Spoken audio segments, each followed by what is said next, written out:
Don't talk about playoffs. You kidding me?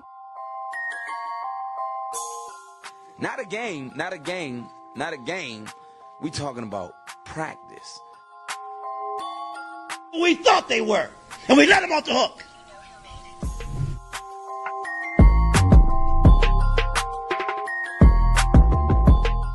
Decide a different league, I'm coming. I'm flat out coming. It's my quarterback. And if you guys do that, man, it's unfair.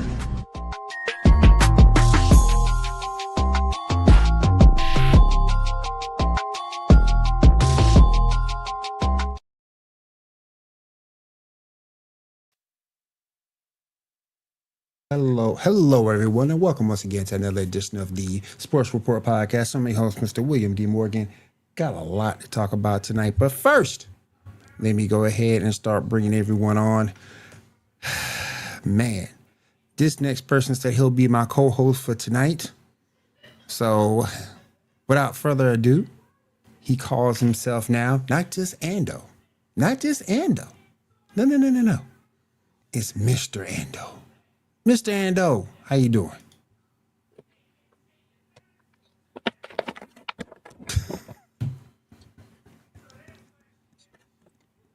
I heard we got a show tonight. We got a lot to talk about. Oh, yeah. Facts. Yeah, we do. Including the fact Oklahoma City is now down by 24 to the Charlotte Hornets. How do you go down 24 to the Charlotte Hornets? Who are they? The Chicago Bulls? Oh, damn. Sorry. How we doing tonight, man? Damn, that's messed up. Dang. I'm doing good, man. How about you tonight? Hornets too. It's all right, man. You good? All right. Next up, let me bring on this next gentleman. He's been with me for years. We used to call him Rage, but now he has a trademark name by the name of Blockachu. So let me go ahead and bring him on. Blockachu, what's up, man? Good morning. Did I just say good morning? Yeah, you did. Are you just waking up, my man? Are you just waking up, my man? Oh my God. Good evening. That's what being wrong with me? It'll do to you, man. It'll mess up your mind. I'm sorry. I just watched both my teams get their asses kicked tonight. My Knicks and my Rangers. I know what that is. My Bulls getting their butt kicked right now. Yeah. They did. They ended up losing by 14. So. I mean, I'm just chalking that up to fatigue. They were on such a win streak. So I still think we'll be all right in the long term, but I don't expect much from my New York Rangers, even though we pulled off a massive 5-1 upset against the reigning defending Cup champions, the Florida Panthers, in the Winter Classic, but I don't expect much from them. Anderson Pasa, how you doing, man? All right. And let me go ahead and bring in this next person. He requested to be brought in last, so we're going to go ahead and bring him on in. He said he got something he need to get off his chest. So we're going to let him do just that. Let me bring my man Seven in. Seven, what's up? Man, I'm so glad that I get to be with you guys tonight, because I don't think there's anybody else in the world I would rather try to talk this out with, because I had a conversation today, and I thought I had a stroke when the person said this. And I want to get your guys' input. Okay. Because of this conversation, I want to preface this by saying, fellas, ladies, when you're having a conversation with somebody that you know, whether it be your partner or a friend that does not understand common sports terms, make sure to elaborate on what things mean. Otherwise, you come into a situation like a friend of mine recently who told me his girlfriend confessed that up until 5 years ago, she thought color commentator just meant a black announcer.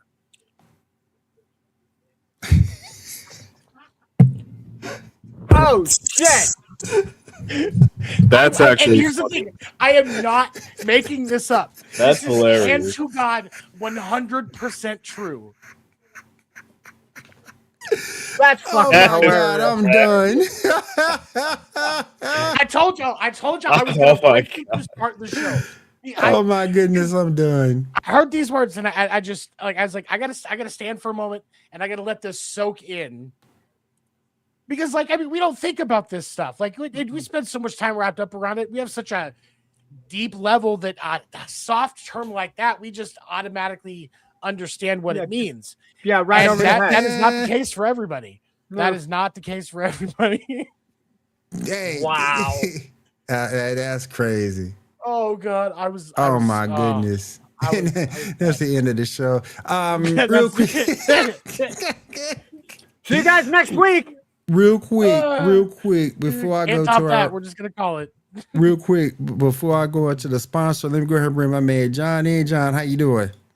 I'm all right, man. How about y'all, man? Doing good, man. Doing good. And with that being said, tonight's episode is being brought to you by Mayono Microphones and their PD200W wireless microphone system. You need XLR, they got it. You need USB, they got it. You need wireless, they got it. So definitely go check them out at mayono.com, sponsoring tonight's episode.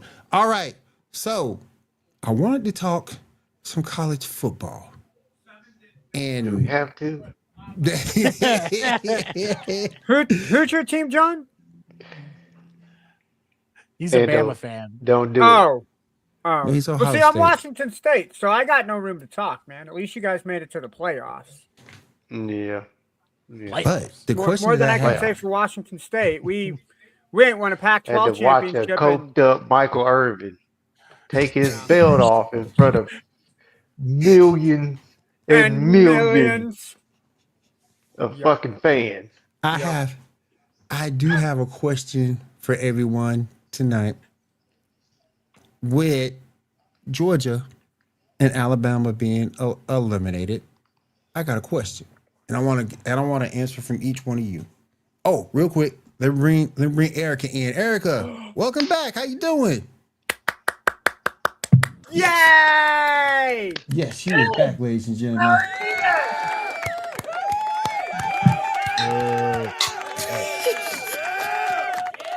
The youngest member on the show. I fucking saw that, Seven. Boo. Erica, But I want to ask a question and I want to answer from each one of you. With Georgia going down, Alabama going down, is the SEC overrated? They suck, but Black at you. I'll start with you. I don't think the SEC is overrated, and I'm gonna take bias out of it because I am a Florida Gator fan. I think this is it means more. Hold on a second. It means more. Chomp. Yeah, respect. Show some respect to my Gators, goddammit. But Okay, that's not out of respect. I'm making fun of it. I'm making fun. I think this is what the NIL and transfer portal set out to do, right? This was supposed to even out the landscape of college football. We're seeing now that the blue bloods of college football are not the prime destination for these top recruits anymore. And I think that's what it was supposed to do. I think the SEC is still the best conference in college football. But I think over the last couple of years, their pedestal might have been knocked down a couple of pegs. But that still does not take away from the dominance that is the SEC. John, what you thinking? I'm gonna have to debate, my boy. I don't think the SEC is no longer the toughest conference. I agree. I think the Big Ten is because of the adage. After they put Oregon and USC and all these other teams in the Big Ten. Uh, and two, not sure of the timetable, but the Big Ten has always had dogs in the fight. We still have a dog in the fight in the playoffs this year. Yes. So You got two. You got two because you got Indiana and yeah, Oregon. we got two. I forgot about Indiana. I was thinking about Oregon first. So yeah. Everybody Yeah. forgets about Indiana, and they're But one of the number one schools in the country right now. is correction, SEC a they very are the close number second? one. Still, absolutely, absolutely. But I'm trying not to be biased, but I just think that the Big Ten then took over since they took all the teams out the Pac-12 Let me go or over the to Erica. Pac-10. Erica, what you thinking? Is the SEC overrated? What does my tag say? It just I'm just means proud more. that you spelled it right with the Oklahoma education. I mean, listen, Oh, hold on. With that being said, I got my education in Oklahoma when we were ranked 25th. So I actually got a good education. I can't explain what's going on now. No, I'm sorry. I mean, This is just my listen, opinion. but- Not to cut you off, until OU and Texas win an SEC championship, y'all are not part of the SEC. Oh, I mean, that's Dude, I'm gonna I won't disagree. Why isn't everybody else got to talk, but everybody wants to cut off the fucking females? Shut up. I'm just kidding. But no, okay, let's be real. This is OU's first full season, fucking sitting second season in the SEC. We really haven't been sitting there long. We were sitting in the Big 12. We wanted to be in the SEC. There's a reason why we moved ourselves to the SEC with Texas. It just means more. Yes, I'm not going to disagree. The Big Ten definitely has some big hitters. You can't deny that. You cannot take away from what, unfortunately, Ohio State does. Or did too. Yeah. I'd say even the garbage ass Michigan team they was. I was gonna say even Michigan. There's the Big Ten definitely has, but at the end of the day, all of the powerhouses are sitting in the SEC. All the powerhouses of college football are sitting in that SEC, except Ohio State and Michigan. And Oregon. And that's And debatable. Miami. They're powerhouse T-shirt. schools. Right now they are. They haven't always been. Let me move over to Ando and get his opinion. Ando, is the SEC overrated, my friend? I'm gonna argue no. The level of competition with the SEC increased when you added Texas and Oklahoma. It's two schools that when people look at college football, 2 years ago was like, look, where's Texas? Where is Oklahoma? Yes, the majority of college football's who's going to be standing at the end of the season is down south. Alabama, Georgia. You could argue Ole Miss. You could argue Tennessee and Vanderbilt over the last 3 or 4 years has really improved their collegiate standing, especially in football. But I'm not going to say that they're overrated because they had 4 or 5 teams in the college football playoffs this year. You don't do that if you don't have the level of competition. Now that one shouldn't have been. Oh, I'm going to stand firm and say that Alabama shouldn't have. Now Alabama did beat Oklahoma, which to prove Shut that the fuck up, Ando. You're I know it's going to rub you the wrong way. Whoa. But it's the same thing where if you want to be the champion or you want to be the best, you have to beat the best. And I thought Oklahoma deserved to be there, and I didn't think Alabama did. When Alabama beat Oklahoma, hey, as much as I dislike it, they put on their big boy pants and came to play. They beat Oklahoma. They were down 17 at one point, and they came back to win. No, let's be honest. Let's be honest. Honest? OU beat themselves. Yes. That's what happened. However you say it, the game ended with Alabama winning. Now, that being said, I also agree with John, right? You can't say the Big Ten is underrated when going into your conference championship games, Ohio State and Indiana were ranked 1 and 2. I would argue that Ohio State should not have been in the top 4. Put them at number 5, I'm okay with that. But Ohio State was undefeated except for that loss to Indiana. And Indiana's best challenge was Oregon, and Oregon almost beat them. I think they lost to Oregon by 3 or 7 points. It was a one-score game. So the competition of the Big Ten, by adding big powerhouse schools like USC, like Washington, like Oregon, you had to raise your level of competition up. In that situation, the Big Ten and the SEC are now fighting for 1 and 2. Instead of it being the Big 5, where it was ACC always had to challenge SEC, Big Ten and the Pac-12 always win at each other. I think we're going to start seeing the shift where it's those two conferences, and those two are going to have 3 or 4 teams fighting every single year for spots in the playoffs. Now, I'm an old school guy at heart. I love having Power 5 conferences.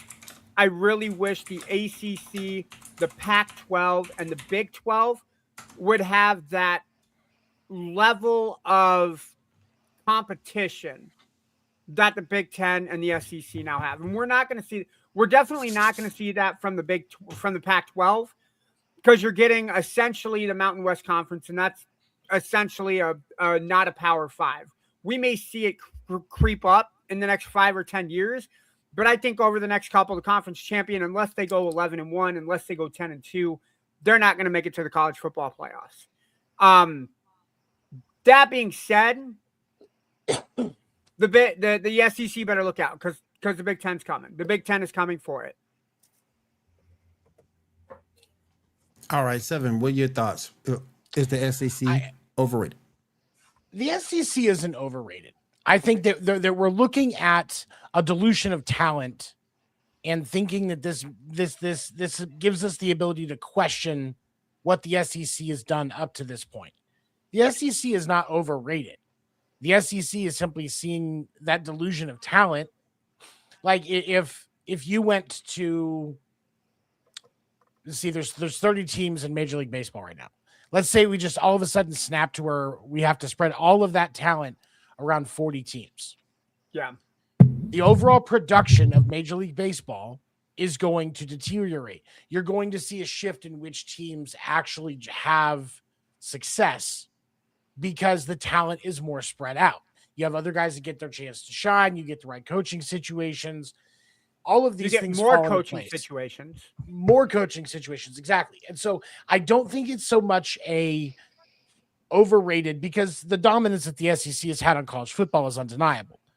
But what we can see now is plain as day is it's not just them at the top of the ladder anymore. The Big Ten, I would assume the ACC is going to start to make some more strides as well as the donors start ponying up cash because they see that the talent's there. Like it's going to, in a sense, it's going to get worse before it gets better. Eventually, you'll start to see things kind of condense as donors get thin and stuff like that. But ultimately, right now, this is just the expected dilution of talent with NIL, and the fact that you don't just have the big powerhouse schools paying their players behind, through the back door anymore. Everybody's walking through the front door with a fucking suitcase, going, "Hey, come play with us. You'll get all the playing time you want." That's exactly what it is. Since 2014, since the inception of the college football playoff, the SEC has claimed 6 national championships. Big Ten only has 3 of them. Yeah, but how many do the Big Ten have out of the last 3? Definitely the last 2 between Ohio State and Michigan. The last 2, yes. So I will agree that there is more of a shift towards the talent pool going more towards the Big Ten schools. Yeah. But I don't think you can deny the dominance of the SEC. What I will say is that I don't like. This is kind of my overarching issue with college football, and especially pertaining to the playoff, is how these two conferences are politicking Yeah. their way into having more of their teams into the playoff, especially considering next year we're going to have 16 teams, and these 16 teams are going to be majority Big Ten, SEC, and Yep. I just don't think that's good. Do we really need 16 teams though? I would say Nah, 12. I because think they Never, need a hard we stop didn't at need 12. I was 8 gonna say, was we need it. to see It should have 12. been 8. Yeah. I feel like I said last time, but I felt like 12 was sufficient. I think Because like you you can't said, cap. you You can't. always Yeah. have some team that they snub out because of their strength of schedule or something, but sometimes you just never college football, you never really know how good the team is. Like a team go Okay. 12-0 and they still get snubbed out because Yep. their conference sucks. That's not their fault. No. And So I agree with you to a certain point, but at some point you have to cut it off, right? So yeah. this year we're going from 12 to 16. Let's say 2 years from now, we're going to go from 12 to 20. All you're doing is you're increasing the playoff time. So college football does not end as the NFL playoffs begin. That was the one thing that I always liked about college football before the playoffs started, was you never had kind of that budding rivalry between college football and the NFL playoffs. Like, I mean, you had the end of the season, bam, you had your college football national championship, bam, NFL playoffs, like within a matter of a week. Now, we have college football going on this week. We have the first round of the playoffs going on this weekend. And then we still don't even have the college football championship until the 19th. We'll be in the divisional round of the playoffs before college football is even done. I think that negatively affects college football. Even if you play it on a day where there isn't any NFL football, people are still in that mindset of, look, I want to focus on one or the other, right? Like Blackatoo, I don't know if you said you're a Florida Gator. I got to assume at this point you're like, turn off college football. I'm ready to watch pro football. Let me watch Super Bowl. For me, I'm honestly I'm at the point where I don't care about college football at this time of year. I think it needs, like, New Year's Day, you have your New Year's Day bowl games.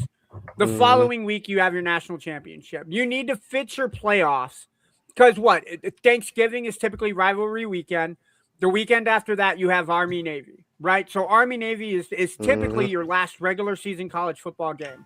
Between the end of the Army Navy game to the first Monday after the new year, that is where you need to schedule your college football playoffs. So we need to get rid of these bowls. What's that? We got to get rid of these bowls. Well, I don't mind. It's a money thing. I don't mind the bowl game. Money grab. If it's not the New York, if it's not the New Year's 6, who gives a shit? Didn't mean to cut you off, by the way. No, if it's not, yeah. No, I don't get me wrong. Like, I love the Pop-Tart Bowl. I love seeing the Pop-Tart guys go in and then getting shot out. Like, the semantics of it, I absolutely enjoy. Do I want to see a 6-6 Washington State team take on a 6-6 Michigan State team? I would, because it's my college football team that made it.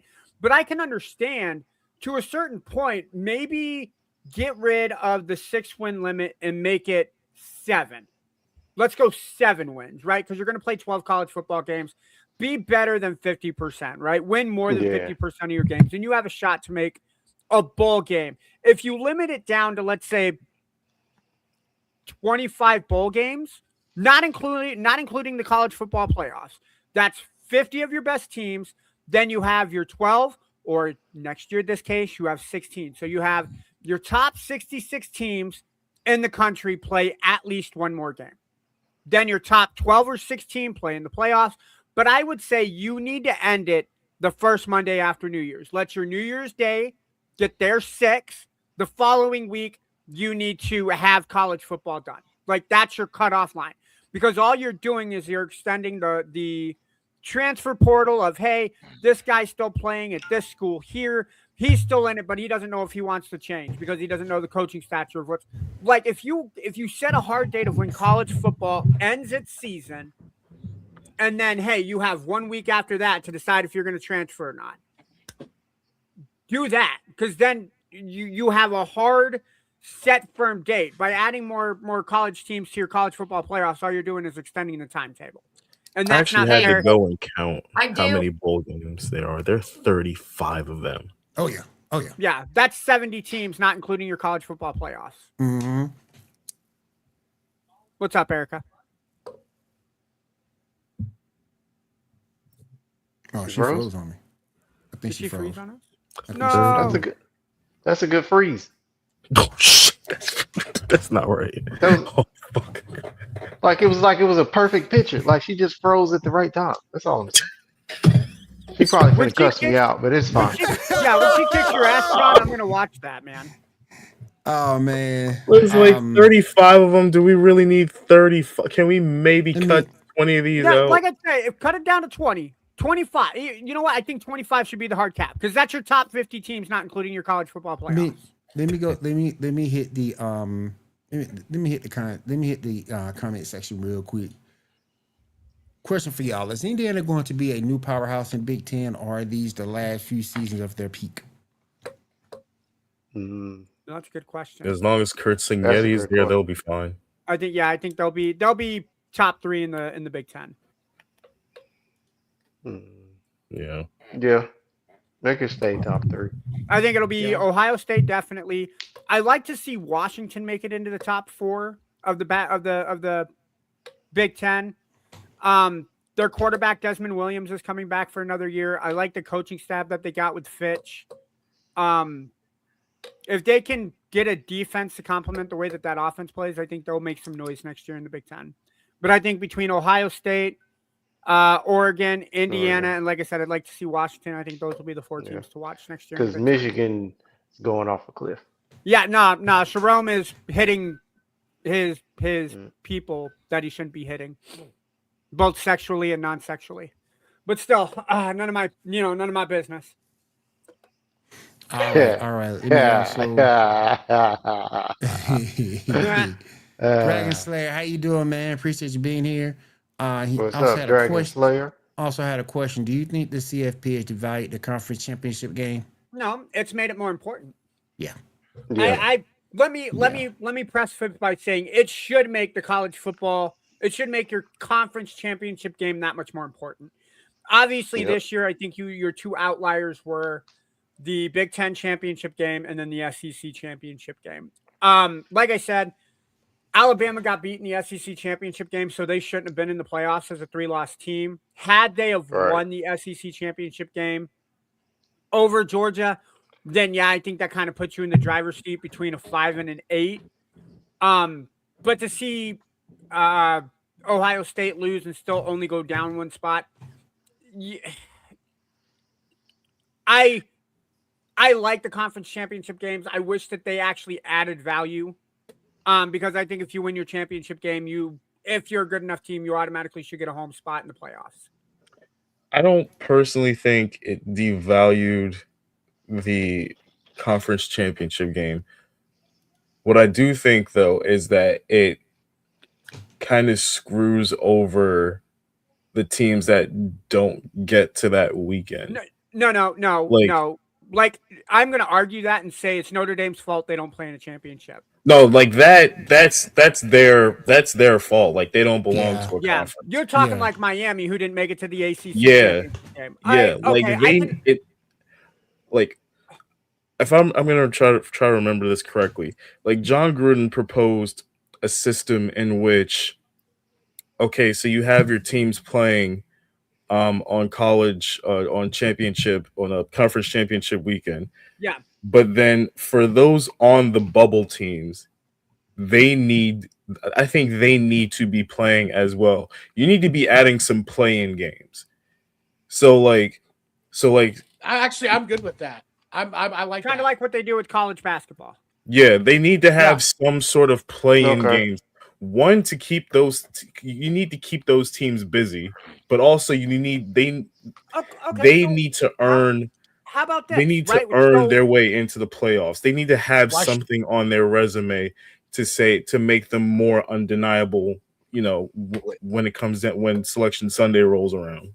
Why are they getting a bye week while teams that are actually having to play for those top seeds are playing again? That's how that makes sense to me, that should be a thing. Because essentially, if they're not playing because it's Conference Championship Sunday and they didn't get a Conference Championship game, they're getting a fucking bye week. Yeah. No. All right, you guys. Then the next thing in the comments I want to get you guys, and Seven and Ando, this is for you. Oh, hey, I have a new play call. I have a new play call I have a new play call that I want to do. It's called the fuck you. That's my new play call.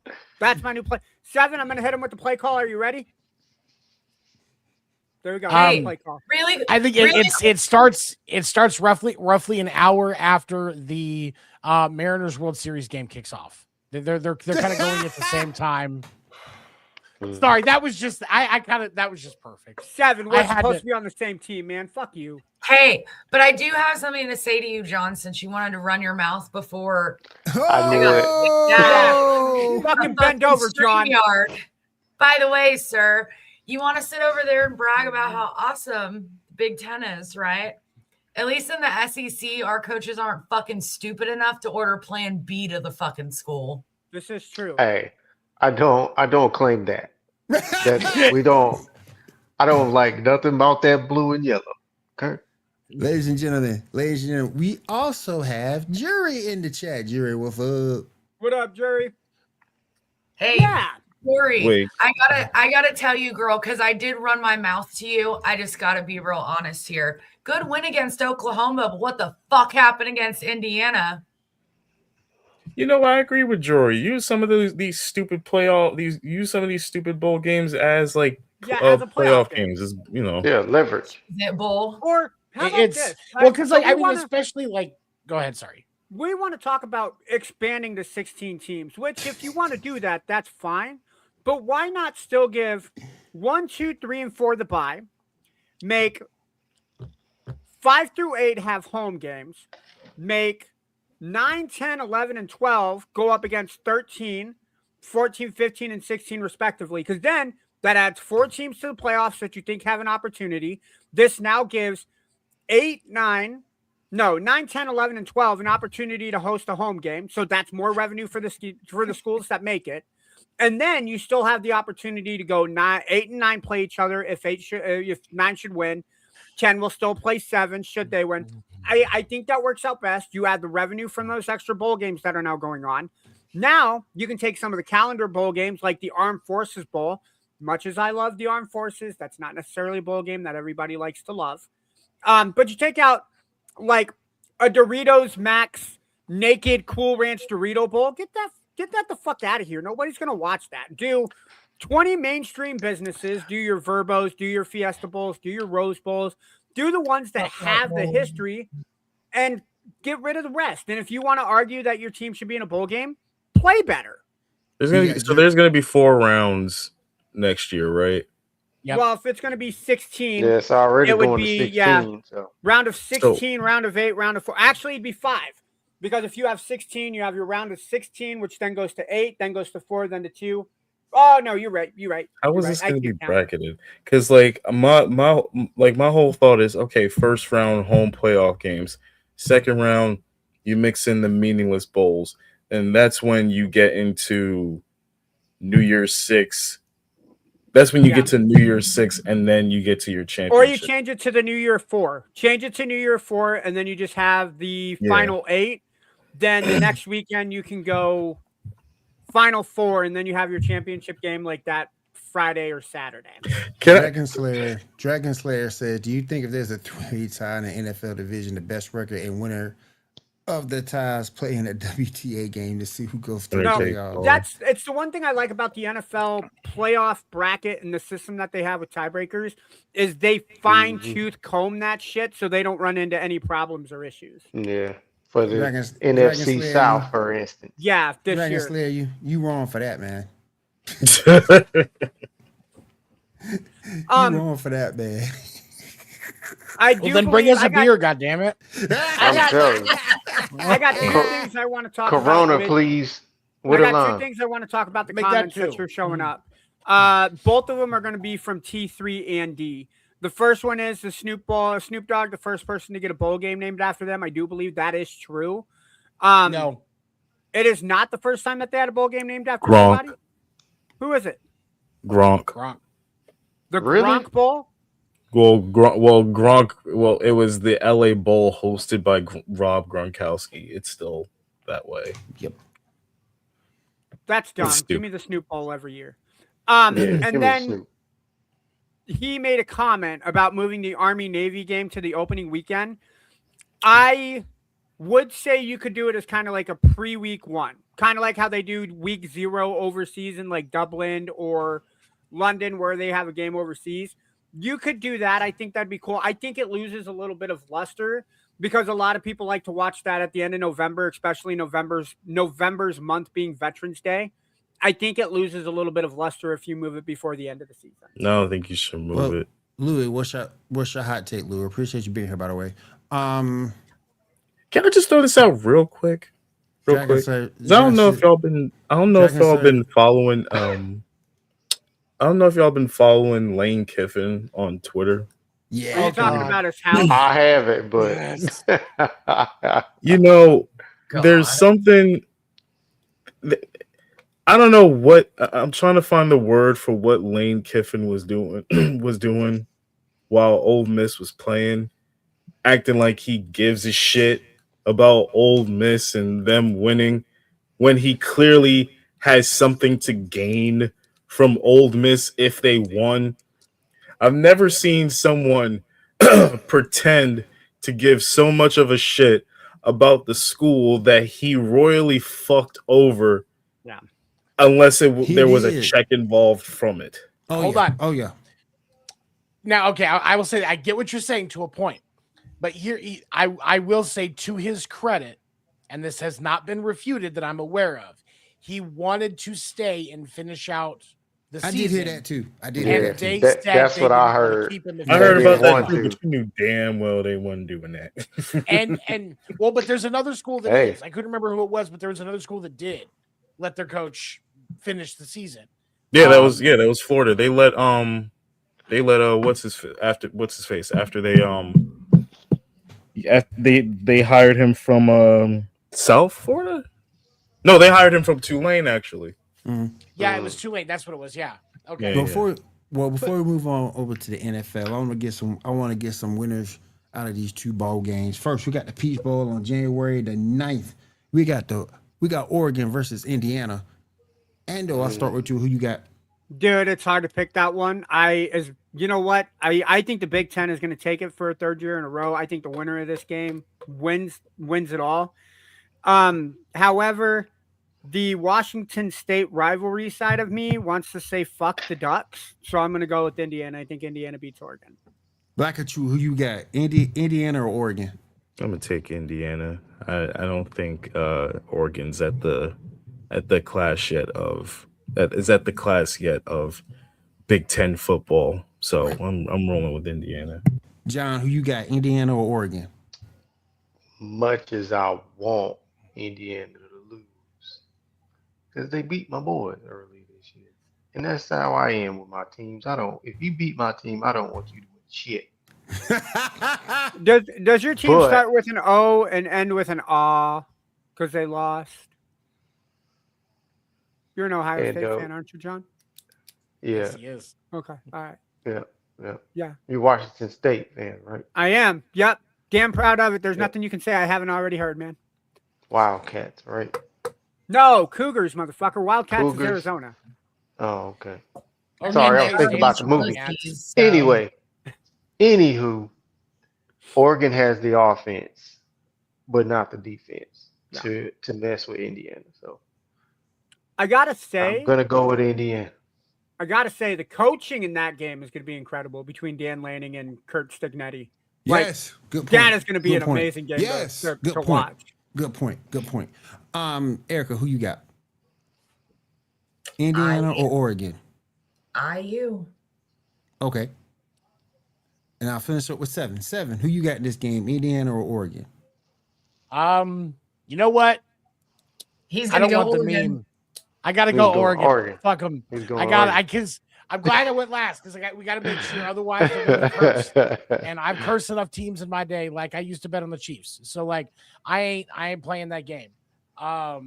So yeah, I'm gonna go Oregon just simply because I'm. You know what?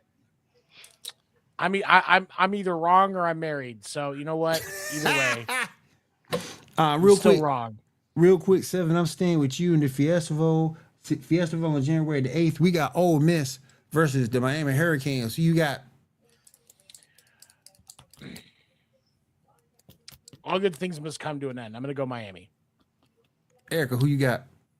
Ole Miss or Miami? That's kind of a tough one. I really want to see Miami win it. Yeah, because they've been snubbed in the past. So I really want to see Miami win it. All right. Okay, that's fair. John, shut I'm up. not going it. I'm not doing it twice. Go Ole Miss. Not Not doing it twice. But hold on. I picked Indiana, damn I it. really want Ole Miss to win because after the season and everything that Lane Kiffin's done and him being a troll ass piece of shit right now to them, I really just want them to come out and fucking win it. Like I do. There's a part of me that wants Ole Miss to win it all. Go Ole Miss. Yeah. Okay. Black and you, who you got? Ole Miss or the Miami Hurricanes? This is hard to pick because I feel like both of these teams are on a Cinderella run. It's hard. It's tough, it's man. really hard. It's tough, bro. I think both of these teams really got something to prove. Like Miami trying to prove that them being snubbed, that they belong here. Ole Miss doing it even though Lane Kiffin's not around. You know what? I think above all else, I believe in good old SEC football. So I'm rolling with Ole Miss. Ando, who you got to finish us out? You know what? Ole Miss or the Miami Hurricanes? I was going to keep it PG, but I'm going to bump it up to PG-13 because we were talking about that gentleman earlier. Keep another line of up. Keep. Oh no, I'm not doing the hard hands. I got retired from doing hard hands. Thank God. Yeah, but we're just get trying another to get line you of. Ando, that's all. I know. You're messing Trying to up my help you get vibe. laid. Shut up. What's up, Kyle? What's up, man? How you doing? We talked about sound this like Carson gentleman, Beck. Michael I get Irvin, it. earlier. We talked about Michael Irvin earlier. Get another line of cocaine ready for that mofo because he's going to do it after Miami beats Did Ole he Miss. just say another line of cocaine? Yep, we going to get another line of cocaine for you old Michael Irvin. that man was doing something. Come on now. He going old school Vernon Maxwell. Oh my God, cocaine! Yep. Oh man, His bartender was serving nose beers and regular beers. That's for goddamn sure. Yeah, but I think All honestly it'll be Miami. I think Miami, with Miami's momentum that they got after beating Ohio State, I think it's going to be really hard for Ole Miss to match that. I know they beat Georgia, but they had to fight tooth and nail to beat Georgia. Where Miami beat Ohio State pretty convincingly. I think they're going to be riding high. I think Miami takes them. I don't think it's going to be as close as people think. all right. 3AD, are you drinking? Did you mean to type Malort? Are you really drinking the bottom of the Chicago River in a shot glass right now? Is that supposed to be Malort? Because I don't know of something called Malort. Dang. Like, am I missing? this is why you never freebase cookie. Nope. Oh my goodness. While Erica is still with us, I do want to go ahead and move on over. We had some coaching firings today. Can I do a new introduction for this segment? Okay. Ladies and gentlemen, today, January 5th, 2026, is known as a national holiday in America. No other countries experience this holiday like that of the National Football League head coaches, general managers, and assistant coaches. Today is Black Monday. All right. And to bring Black Monday Hold on, and I got to say this for Seven. Black Monday does not mean you are only a black coach getting fired. For fuck's sakes. No, do not make it like that. It is not just the black coach getting fired. It's the white coaches getting extended for no reason, and the black coach is getting fired. Erica, in case you didn't hear, somebody thought color commentary was only black people commenting on games. Just so you know, so you are caught up. I'm done. I'm done. All right, take us Oh away, my Will. What coaches you got? First thing, I do want to bring this up. Despite the fact they won their last 4 games, despite the fact of that, the Atlanta Falcons release fire Raheem Morris. Get rid of the general manager, Terry Fontenot. The GM gone. Erica, talk to me. How? And Rich McKay. And Rich McKay. Talk to me. Listen. Erica, talk to me. Listen, I'm excited. I'm excited. This should have been done forever ago. Forever ago. Do you understand my words? This should have been done forever ago. I have nothing else to say about it. I am so glad this fucking happened. Who that? I mean, like, I just there's no I'm glad. I'm so happy. I'm so happy. Nah. Hey, Will, I wonder if Erica's glad that this happened. I know, right? She's on the Why did fence. Raheem Morris had to go? Because he sucks. Here's my thing, right? I understand that they were very inconsistent, 4-1 in night games. I understand there are 4-1 night games, 3-8 on the rest of their games during the season.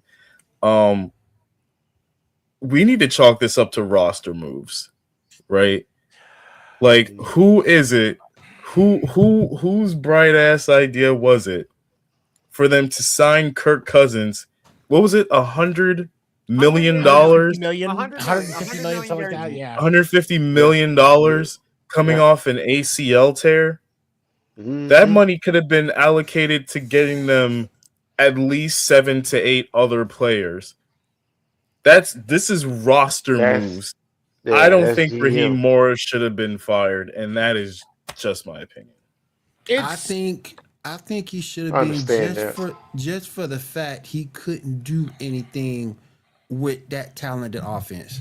Because true, you do need a QB. This is true, but at the same point, look, you got Kyle Pitts, you got Drake London. You got one of the best. Robinson. You got one of the best running backs in football, Bijan Robinson. You can argue that you have one of the best running back tandems in Algier and Robinson. Yep.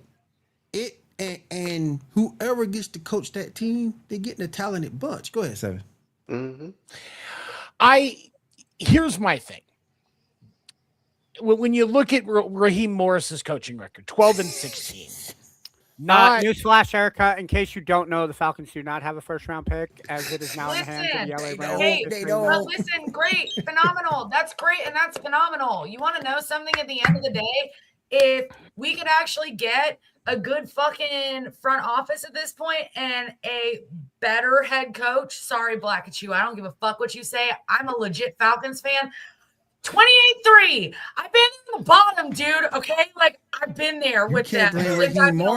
You can't blame Raheem Morris for 28-3 though. Okay, wait, wasn't he the defensive? Hold on, wasn't he the point defensive coordinator? Is I have been here with my Falcons, ride or die.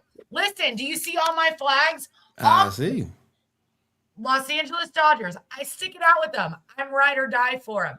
At the end of the fucking day, ATL needed this. We have a line that we could literally function and fuck shit up. But there's play calls that are being fucked up at the same time. Raheem Morris needed to go. Now, I'm just saying you have some talent in Keys, but the whole team is not where it needs to be. But you do have some talent, on that team to work with. You do have the cupboard's not necessarily bare in the Falcons case. Oh God, no, they have playmakers on both. Environment plays a role too. That may not be the environment that Morris needs to be in. And we need somebody that's more fitted to be in that ATL fucking environment. And there's nothing wrong with saying that either. I hope that wherever he goes next, I hope that he goes into an environment where he kills it. I really genuinely do. But environments do play roles too. It's been proven numerous times. Whether you're a coach, a player, anything, it does play a role. Sometimes coordinators aren't meant to be head coaches, and I think this is that particular instance. Go ahead. And, yes. Hold on. And That's true here's statement my too. thing. And you are right. You are right. Some like Matt Nagy's getting ready to become the head coach somewhere. Thank God he's going to be gone from Kansas City, but he's not meant to be a head coach. It is what it is. And I'm not saying Raheem Morris is that, but what I will say is this. His coaching record over the 2 seasons was 12-16. Yep. That's not horrible, not ideal. I mean, it's better than Jonathan Gannon in 2 years. Right. But here's my issue. In 2 years, you couldn't get Kyle Pitts 1,000-yard season. You couldn't. I mean, and that's the thing is you've got the dynamic. It's not just about having the talent. It is about the schemes in which they operate, because all of that, as the head coach, all of that goes through him. Whether he's an offensive-minded coach or a defensive-minded coach, he's still approving all of that, and he still has the opportunity to intervene when something isn't going right, and he didn't. Or if he was trying to, he wasn't doing it correctly. So to that end, I can understand the need to move on from Raheem Morris, because I don't think he had the locker room. And when you're not doing your job as a coach to scheme the right players into the position to be successful, which is one of the things that your top tier coaches do, like Andy Reid, like Nick Sirianni, like Kyle Shanahan, they are good at it. Kevin O'Connell is great at dealing with quarterbacks because he gets to that level and he speaks their language. Raheem Morris was not speaking the language of that he needed to speak to be successful in Atlanta. And so to that end, I understand why they're moving on from him. I hate the idea, though, that anybody's saying this for anything other than the fact that I just don't think this was a good fit for him, like Erica said. Yeah. There are some people that should not be head coaches. I think Kyle Shanahan probably is one of those that made the transition from offensive coordinator to head coach. And I think he's one of the few people that have shown that he can do that. But Raheem Morris has always been kind of that defensive guy. Never the I'm going to get everybody rah, let's, get out there and win.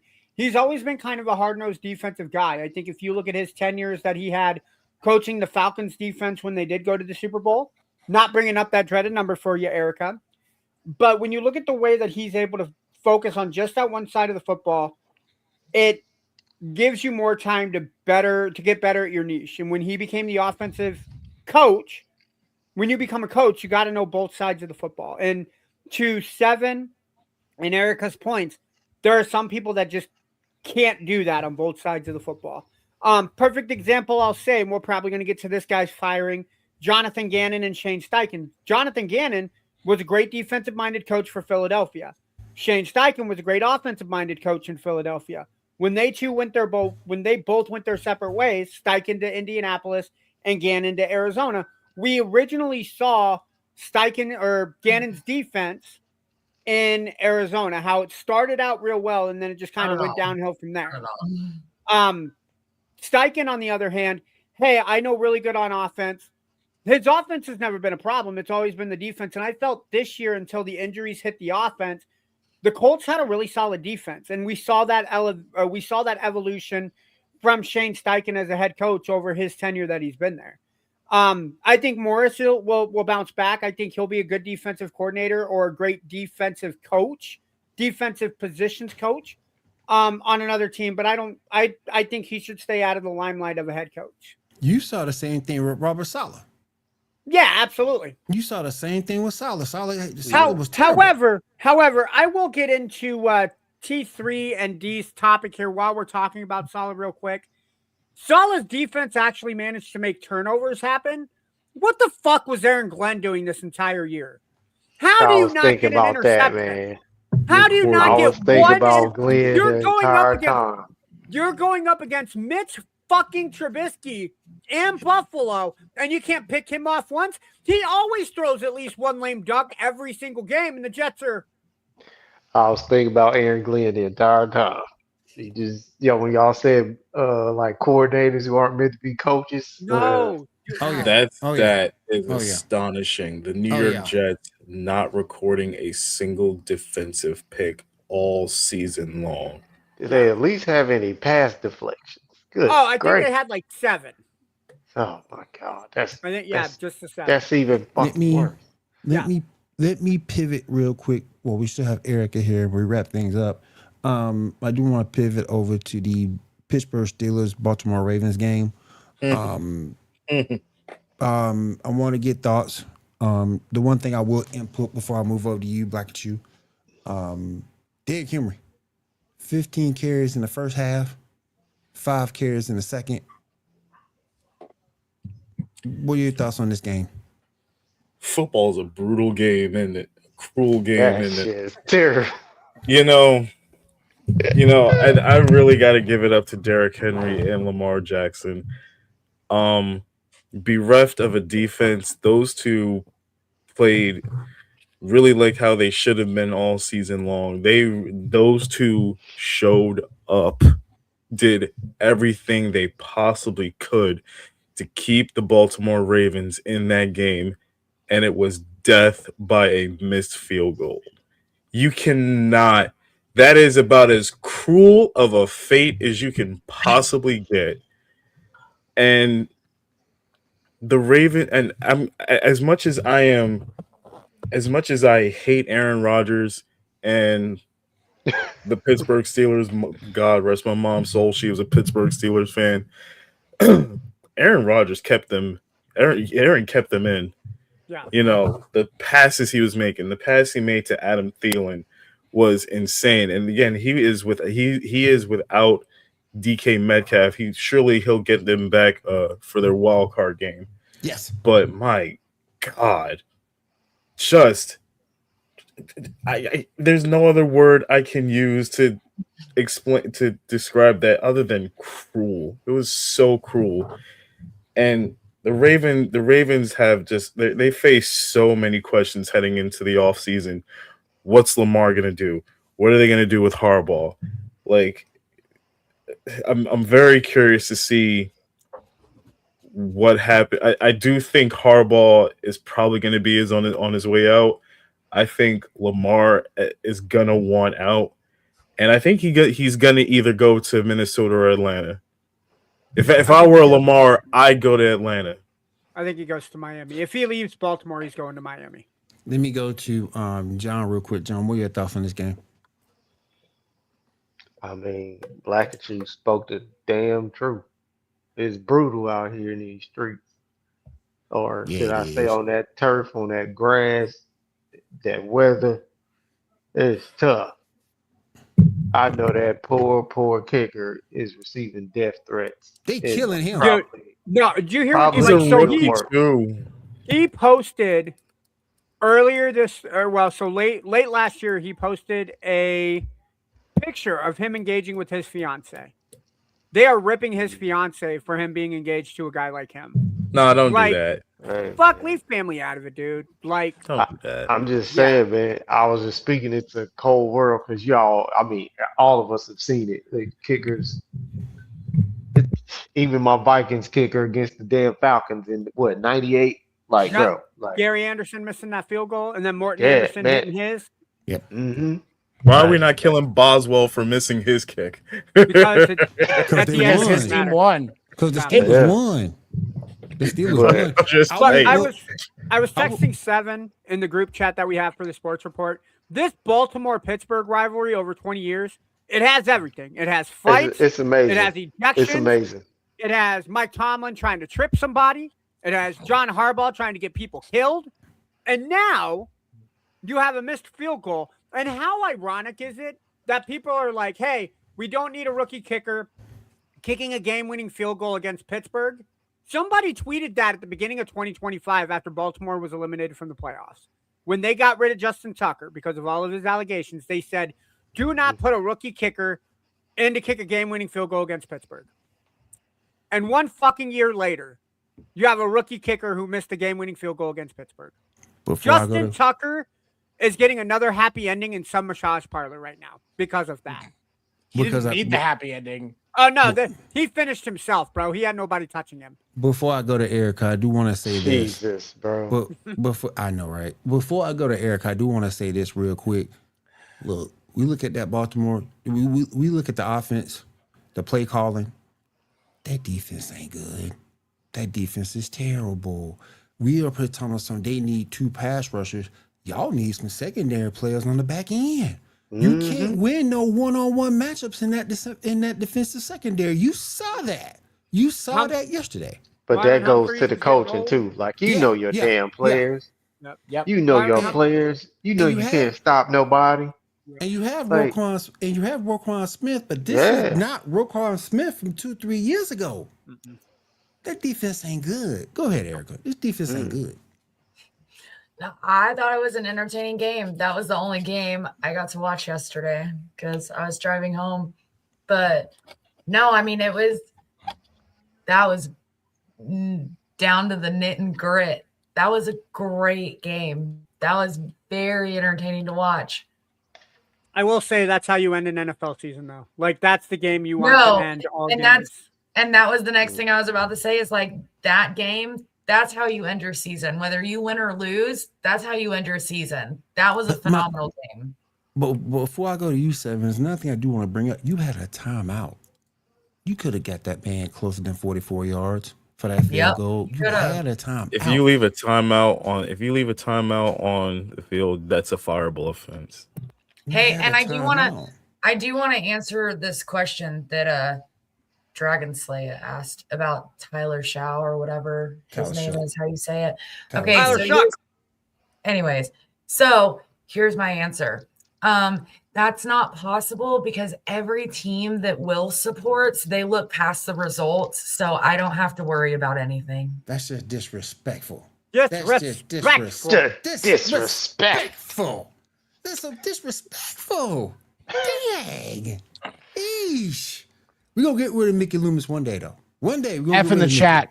Okay. Everybody for Will's sports team tastes. Let's do an F in the chat for that. Listen. All my teams got titles.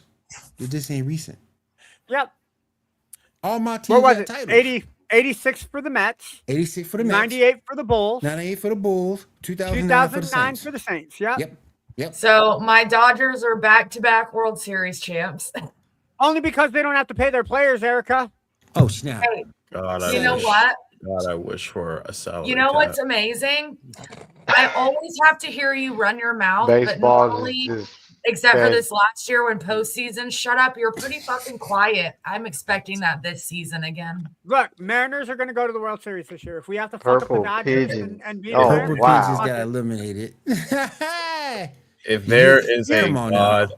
if there is a Come God on now, out here, Kyle. can we please get a Come salary on cap now, in baseball? Kyle. Come on now, Kyle. They ain't news.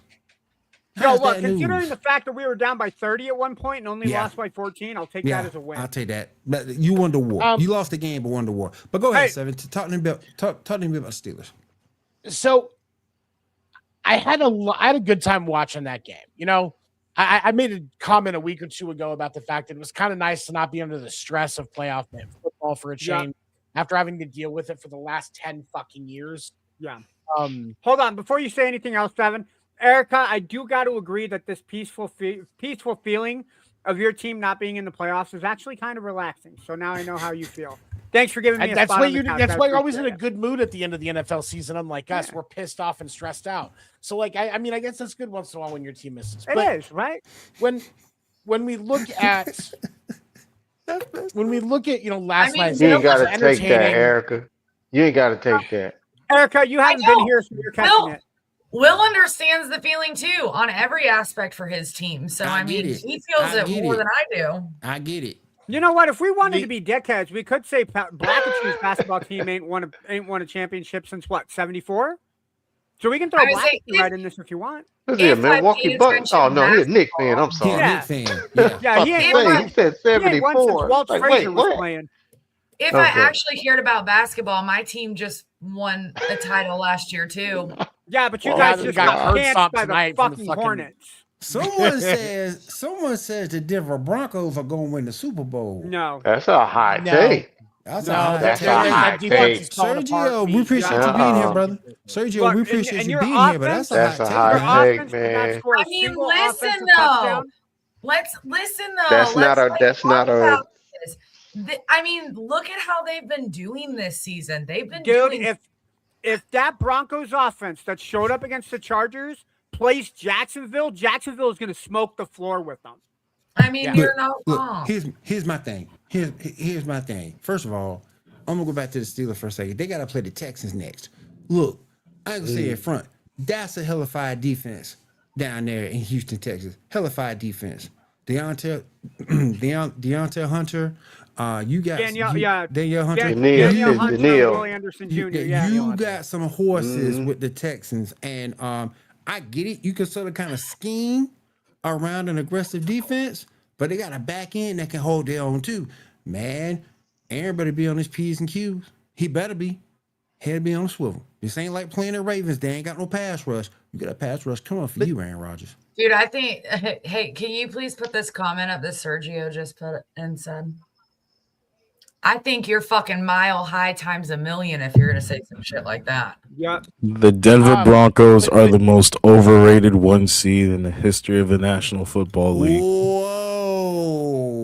Okay, so for what I was saying about the Steelers and the Ravens. Oh, yeah, Dragon Slayer. The Ravens in the second half did exactly what the Ravens do when it comes down to crunch time. And that is the exact opposite of what they're supposed to fucking do. You have a lead. They're not stopping the run. Why does Derrick Henry only run the fucking ball 5 times in the second half? This is Todd Monken and Harbaugh fucking up again. How were they not fired right fucking now? That is my we talk about it all the time. The play call. We saw how good the Ravens can be. Atrocious. We saw how good the Ravens can be with a backup quarterback in Green Bay when they let Derrick Henry run for 200 yards. Feed Henry the fucking ball. It's not the complicated form. Just say give Derrick back if they don't want him. Exactly. No, she's got a point though. She got a point. Like, hold on. Why the fuck are you gonna have the? Go ahead, Seven. Go ahead. No, I was gonna troll Jory and say, how does it feel to know your former coach is the number 2 seed in the AFC? Your running back plays really well for Baltimore. You had a backup quarterback in Malik Willis in Green Bay who played really good against Baltimore until he got hurt. And A.J. Brown is in the playoffs with the Eagles. How does that make you feel? And also, you're getting ready to have Matt Nagy as your head coach. And I don't think she really can feel. I don't think she can feel anything because she's still trying to recover from that ass she got whooped by fucking Indiana the other day. So I mean, oh my Jory's gosh, going through it right now. Real quick, before we get out of here, I gotta address these other coaches, these other coaching firings. Pete Carroll, after 1 year, not surprised. Gone. No, he didn't deserve that. He especially didn't fucking deserve that. No, he didn't deserve it. No, he didn't. He shouldn't have brought Geno Smith. No, this is the problem I have with the National Football League today, and especially with these fucking front offices. They have zero patience. They do. I'm not saying. I that understand they don't, Pete Carroll is like an old head. One season. You gave the man one season. The guy won, and not for nothing. That front office did not put the best roster in the field. The only thing that I'm going to argue with is he probably ran out of his 401 AARP health insurance. He needed that delicate NFL health insurance that the players get, and now he's going to ride off into the sunset until Brandy Love needs another doppelganger in her. Wait.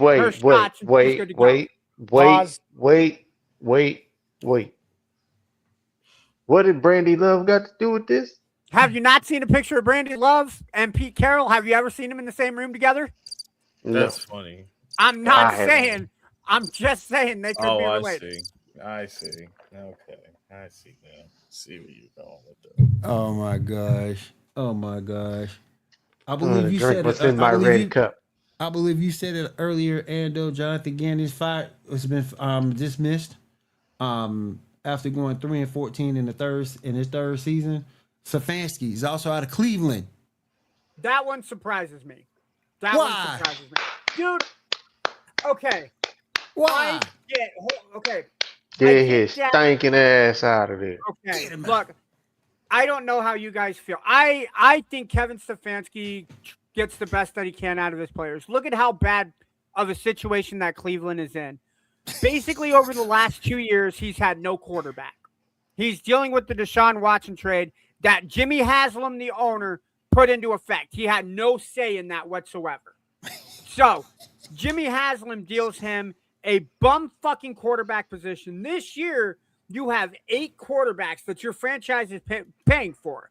You won't play Shedeur Sanders the way you need to play him. You're going to wait until the absolute last second. Now, there is rumor that Stefanski and Shedeur Sanders didn't get along. And as a coach and a boss, I can kind of get that mentality. There are days I don't get along with my boss. Kevin was dealt a bad hand. Kevin was dealt a bad hand this season with all the injuries that they've had. No playmakers on the outside besides Jerry Jeudy, if you can call him a playmaker. Sure, your defense was led with Myles Garrett. He got the sack record. That's great. I think you give Kevin Stefanski one more year. If he has another year on his contract, let him Hell to the no.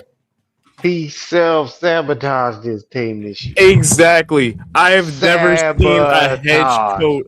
And he made it to the end of the year.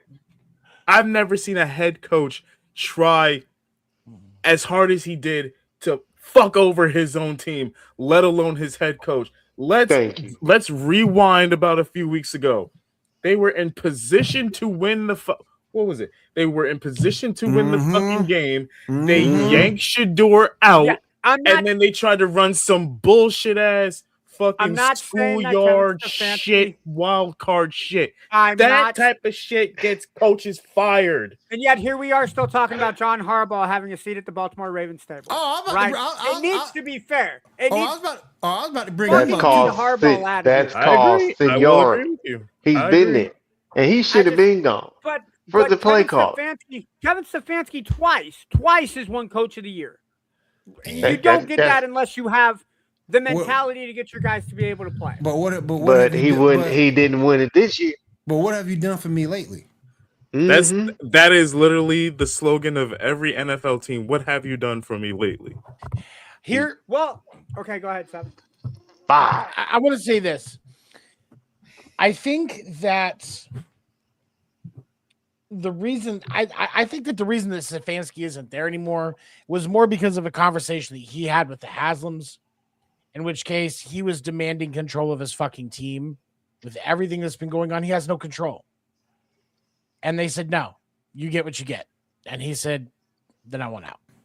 And they said, okay, bye. I don't think it's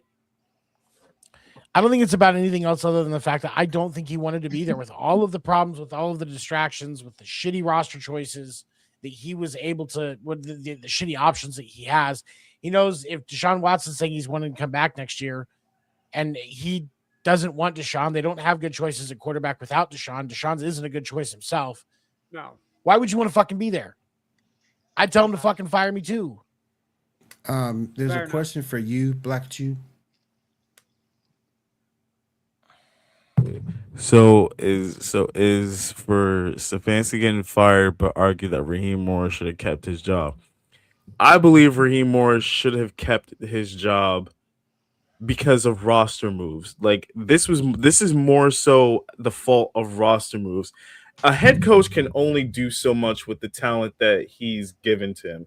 Now, I will agree with them that Cleveland really didn't have a whole lot in terms of roster moves also. I will agree. But Raheem Morris didn't try to actively fuck over his team the way that Kevin Stefanski did with Cleveland. That's the difference here. Duval, what's up, man? What's up, dude?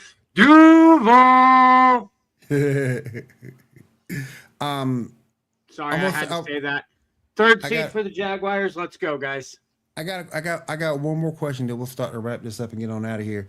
Ando, you brought him up. Harbaugh. I'm gonna go around the room. I want to know, should he keep his job? John, I'll start with you. Should Harbaugh keep his job with the Ravens? Hell no. Get his ass out of there too. I mean, I will say the Ravens just have had some really bad luck, and they pointed it out on Sports Center or First Take, whatever. Zay Flowers dropped the ball. The tight end, his name's escaping my brain right now. Mark Andrews. I take him There every you year in go. fantasy. Dropped the pass. Hey, I would expect nothing less. He drops the pass. Matter of fact, is it Zay Flowers fumbles the ball too? Yeah, Going down the field. AFC Championship game against the Chiefs. Yep, dropped it at the half yard line. Mhm. Thank you. Like, bro, you can't blame this on Lamar Jackson. But the play calling in these important ass games that Harbaugh allows, and they lose because of it. It's like Seven just pointed out. 5 fucking carries. Harbaugh, go on to Michigan. Go on to Michigan. Go. Take your ass on. I think the Harbaugh name in Michigan has been banned. I don't think he's going. I don't know that he's going to be allowed. Anybody named Harbaugh or Moore? Harbaugh and Moore are not welcomed in Michigan at this point. Let me go over to Erica real quick. Erica, should Harbaugh be fired with the Baltimore Ravens? So they cut their losses and be done with them? I mean, I agree with everything John just said. Like, again, it's like the same thing that Seven was sitting there saying with Raheem Morris. Like, he makes calls too. This is also, like, that's your job as head coach. Sorry. Bye. Smell you later. Rob, what you thinking, man? Harbaugh's had one hell of a tenure in Baltimore. He's done a lot of really good things. They've had some of the best defenses. Offenses have been lackluster, but the one time that they actually have really good offenses, they don't have the defense to complement it. And even if they do, they make boneheaded decisions. Cut your losses now. Start fresh. Bring in a new coach. I'm okay with letting Harbaugh go. I still you're picking from a very small crowd. I think Harbaugh is the best coach that the Ravens has had. But I mean, the last couple of years, you've had these high expectations of them. They keep falling short. So you're not getting what you need from Baltimore, dude. Cut them loose. Bring somebody else in to see what happens. Black at you. What you think? Harbaugh should be gone? This is a hard one to answer. If Baltimore is going for a full scale rebuild, yeah. If they aren't, and you choose to fire him, who do you have out there that you can get that can replace that? Right. So if a concrete answer, I would say no. Fair enough. 7. So I think it's an interesting dynamic. I think to me, as I've said before, I think they should have done it a long time ago. We've talked about the reasons, the play calling and stuff like that.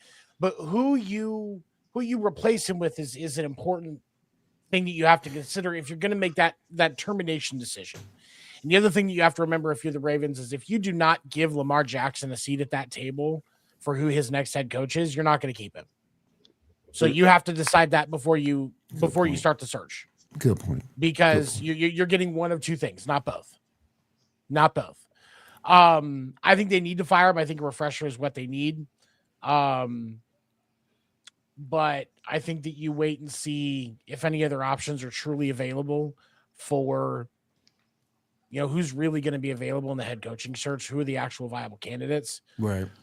Because if there's not going to be a better option, maybe you just go ahead and move off of Todd Monken and tell him, look, you've got 1 year with a better play caller. You find a better play caller and you don't fuck this up, or next year everybody's going home.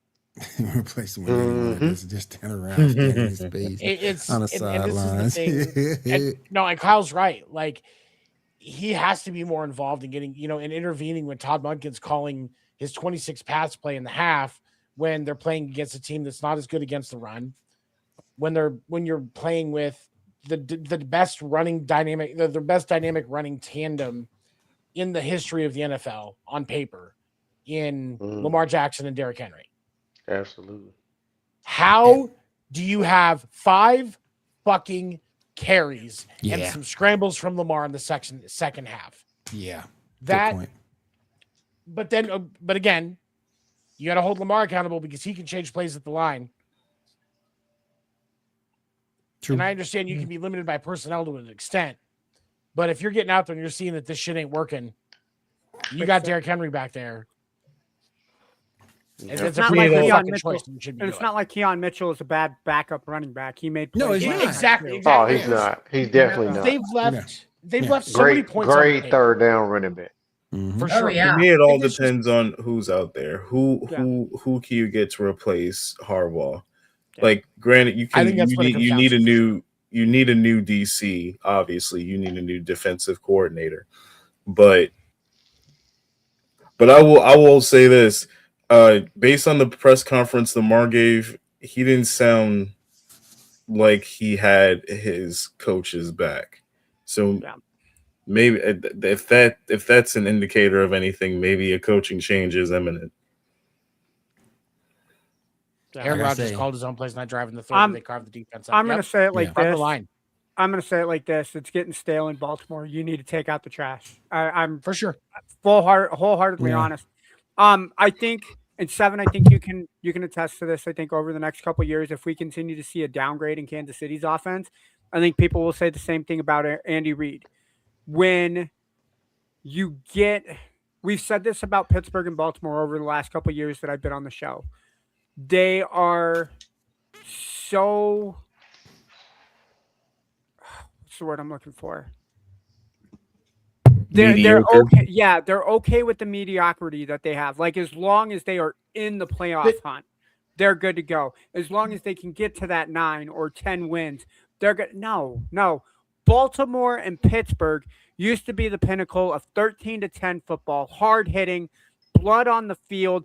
I don't want to get hit because these guys are coming for blood. When I think of Baltimore and I think of Pittsburgh, that's the football that I like watching in the AFC North. I want to see Baltimore and Pittsburgh fight it out every single year for the AFC North.